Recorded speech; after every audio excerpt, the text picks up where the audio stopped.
शिव जी ने कहा तू क्या देगा मुझे, जो मैंने दिया है उसके बदले में क्या देगा। कभी सोचना भी नहीं कि तू मुझे कुछ देना चाहता है, क्योंकि मैं जो दे रहा हूं ने उसके हिसाब में कुछ नहीं दे पाएगा। यदि हो सके ने तो ऐसा जीवन जी के दिखाना कि मैं गर्व से कह सकूं कि ये मेरा शिष्य है। तो ऐसा ही एक उदाहरण सिकंदर के बारे में है। शायद आपने कम सुना होगा इसके बारे में, ये जो मैं बात बताने जा रहा हूं।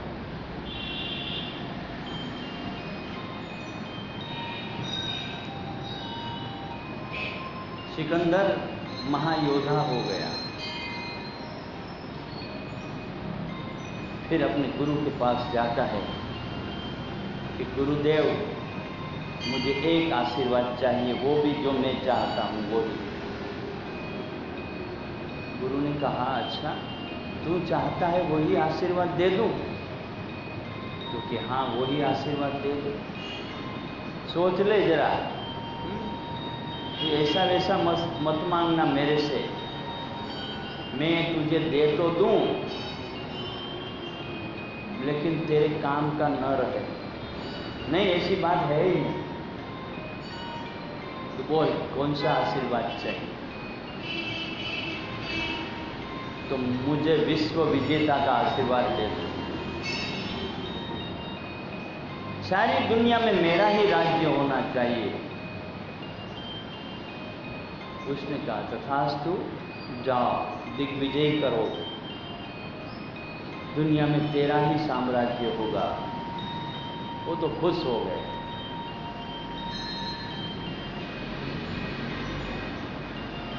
और हाथ में तलवार लेके बड़ी सी सेना लेकर निकल पड़ा सारी दुनिया पर फतेह पाने के लिए।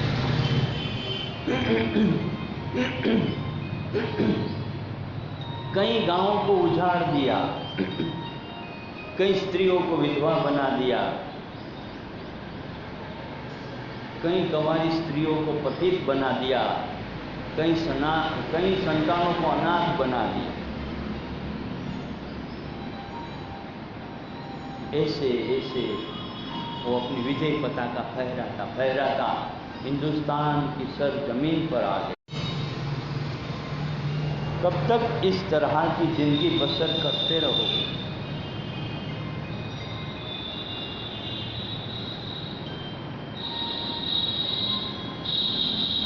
लेकिन सब डर के मारे, यहां पोरस से डरते थे, वहां सिकंदर से डरते थे। तो सबने कहा पोरस को हम तुम्हारे साथ हैं। और जब सिकंदर ने बुलाया तो सिकंदर को बोले नहीं नहीं हम आपके साथ हैं। पोरस ने सोचा कि इतने रजवाड़े हमारे साथ है तो हम सिकंदर से युद्ध कर लें।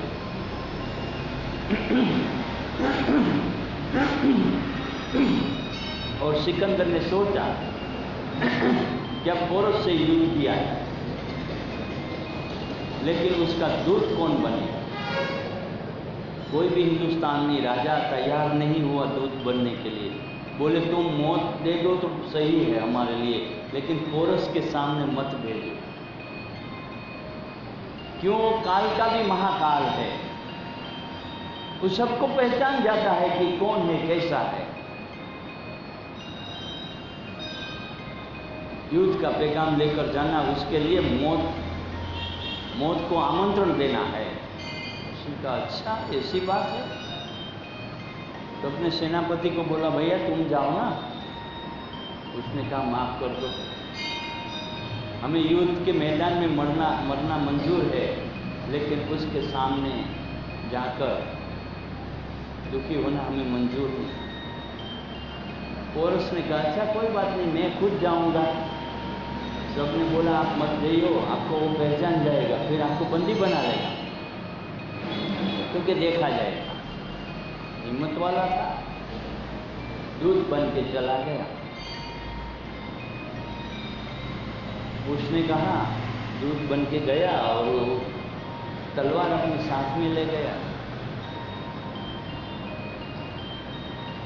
द्वारपाल ने कहा कि भाई तलवार इधर छोड़ दो।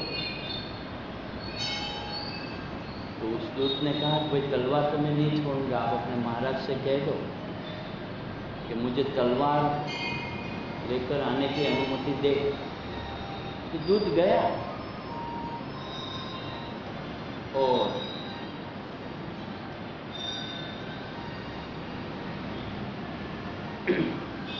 पोरस को बोला कि उसका सिकंदर का दूत बोलता है मैं तलवार लेके अंदर आना चाहता हूँ, तो क्या आने दो, क्या बात है, तलवार है तो क्या, आने। तलवार लेके आए। बोले महाराज पोरस मैं सिकंदर का दूत। उसने कहा बढ़िया बात है, तो तलवार लेकर आने की क्या जरूरत थी।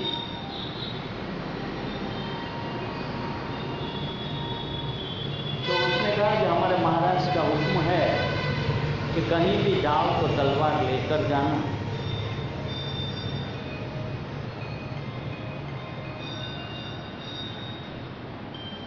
अच्छा तुम्हारे महाराज इतने डरपोक हैं कि वो बिना तलवार किसी से बात नहीं कर सकते। उसने कहा नहीं, ऐसा हमारा महाराज नहीं है,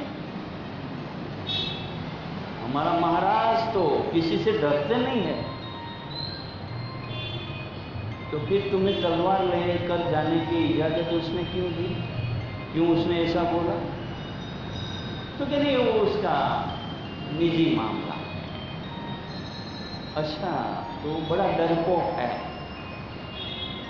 हमने तो सुना था कि सिकंदर बड़ा सुरमा है, वो जब युद्ध के मैदान में खड़ा रह जाता है तो सामने वाले की सेना कांपने लगती है। और तुम एक हो कि तलवार लेकर यहां आए हो, तो हमें तो ये लगता है कि सिकंदर शायद हमसे कांपता हो। सिकंदर बोला कि भाई हमारा महाराज नहीं कांपते, मेरे को तो ऐसा लगता है कि अभी से ऐसा लगता है कि वो कांपता है। तो हकीकत में सिकंदर ध्रुज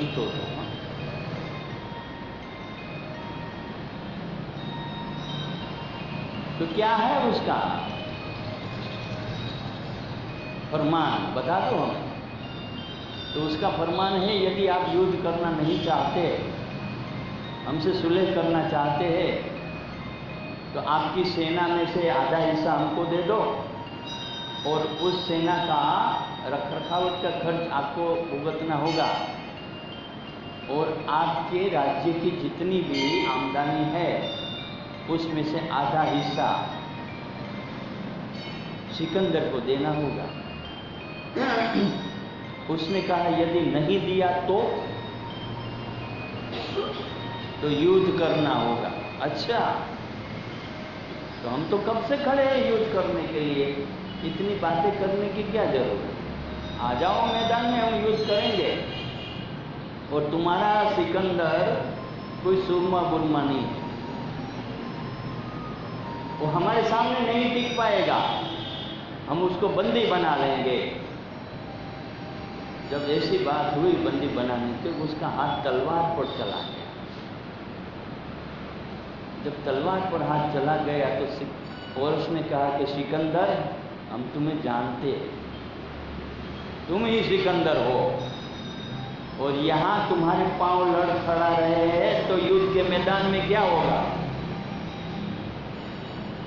और अभी मैं तुम्हें बंदी बना लूंगा, तुम क्या करोगे युद्ध के मैदान में, यहाँ तो तुम बंदी हो जाओगे।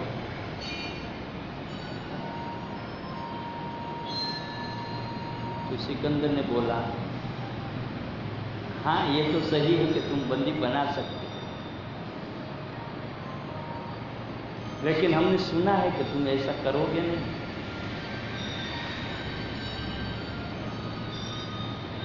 हमने सिर्फ तुम्हारा नाम सुना था, लेकिन आज देख भी लिया तुम। कि ऐसे मर्द भी हिंदुस्तान में है। उसने कहा हमारी मतदान की तो तुम्हें यदि देखना है तो युद्ध के मैदान में देख लो। तो ठीक है कि युद्ध करेंगे। अपने सेनापति को बोला कि जाओ इन भाई पोरस सिकंदर को अपने राज्य की हद के बाहर छोड़ के आ जाओ, उसको कोई हानि नहीं होनी चाहिए, ये हमारा मेहमान है। युद्ध के मैदान में देख लेंगे हमारा दुश्मन को। पोरस यूं ही आधा सिकंदर यूं ही आधा टूट गए और फिर युद्ध हुआ और युद्ध के मैदान में सिकंदर को जिंदा कैद कर लिया। और सिकंदर को बोला कि भैया आप कुछ तेरे साथ क्या किया। तब सिकंदर बोलता है जो हर दुश्मन के साथ विजेता करता है वही करना चाहिए। तो बोले तुम क्या करते हो? तो कि हम तो उसको मार देते। अच्छा, ये तुम्हारी संस्कृति है, लेकिन अब हमारी संस्कृति देखो। सेनापति को बोला इसको बंदी बनाया है ना, मुक्त कर दो, सारी जंजीरें काट दो। और सिकंदर को बोला कि अब जाओ, लेकिन दोबारा इस हिंदुस्तान के सामने देखना मत। आज तो मैं तुम्हें छोड़ रहा हूं, लेकिन अगली बार मैं बंदी नहीं बनाऊंगा, तुम्हें युद्ध के मैदान में मार दूंगा। ये सोच समझ लेना। आज तो मैं छोड़ रहा हूं। सिकंदर टूट गया और वहां से निकल पड़ा। इतना मायूस होके निकला कि सारी जिंदगी में जो भी कमाया था वो यूं ही गवा दिया, उसको ऐसा लगा। और अपने देश में गया तो उसका बहुत भव्य स्वागत हुआ, लेकिन उसके चेहरे पर रौनक नहीं थी। गुरुदेव ने उसे विजय तिलक लगाया, आंखों में से आंसू टपक पड़े। गुरु जी से बोला कि गुरुदेव मुझे आपको एकांत में मिलना है। तो कि चलो मिलते हैं। तो सारा समारंभ खत्म हुआ। फिर गुरुदेव से मिलने गया। गुरुदेव आपने मुझे गलत आशीर्वाद दिया। बोला क्यों? क्या आपने बोला था कि आप विश्व विजेता होंगे। तो मैं विश्व विजेता हो तो गया, लेकिन एक जगह पर हार गया। और वहां जाकर मुझे ये महसूस हुआ कि अभी तक जो कुछ भी मैंने किया उसमें मैं गलत था। यदि उस दिन ये आशीर्वाद देने के बजाय आपने मुझे समझाया होता, बोला होता कि तू मेरा शिष्य है, मेरे जैसा हो जा, तुझे विश्व विजेता होने की जरूरत नहीं है, विश्व विजेता तेरे पांव में गिड़गिड़ाएंगे, जैसे आज मैं आपके पांव में गिड़गिड़ा रहा हूं, आपके कदमों के पास बैठा हूं। इस तरह ये विश्व के सबसे बड़ा सम्राट मेरे कदमों में बैठे और मेरी इबादत करे। ऐसा आशीर्वाद आपने दिया होता नहीं तो मैं आज आपसे भी महान हो जाता, लेकिन हमारी कम नसीबी थी, हमने मांगा ही ऐसा और आपने दिया ही ऐसा। तो सोच लो, सिकंदर ने अपने गुरु को बोला कि आप मुझे आपके जैसा गुरु बना देते न, तो जैसे मैं आज आपके पांव छू रहा हूं, ऐसे सारी दुनिया के सम्राट मेरे पांव छू रहे होते, क्योंकि मैं तलवार से नहीं दिल से जीत लेता सब। तो यही हमारा जीवन है। इसी तरह का जीवन हमें जीना है कि हमें कुछ करके दिखाना है और कुछ करके हमें जिंदा रहना है। बहुत कुछ गंवा दिया है, अब थोड़ी सी बाकी रह गई है,